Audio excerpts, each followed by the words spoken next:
Jagan latest టూర్లో special ఏంటయ్యా అంటే ఇంతకుముందు మొదటి దశలో సిద్ధం సభలు ఎక్కడైతే బలమైనటువంటి మొబిలైజేషన్ అవసరమో అక్కడ ఏర్పాటు చేసుకొచ్చారు. అక్కడ భీమిలి కావచ్చు, దెందులూరు దగ్గర కావచ్చు, చిలకలూరుపేట కావచ్చు, కొంత బలహీనం అవుతాయి అనుకున్న నియోజకవర్గాల దగ్గర చాలా బలమైనటువంటి సభలు జరిపారు.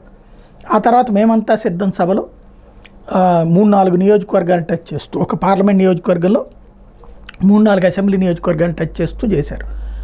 తర్వాత కొన్ని ఏవైతే స్పెషల్ కేర్ తీసుకోవాల్సినవి అంటే టఫ్ ఫైట్ ఉండేటువంటి సీట్లు, ఆ టఫ్ ఫైట్ ఉండే 45 సీట్లని లెక్కేశారు.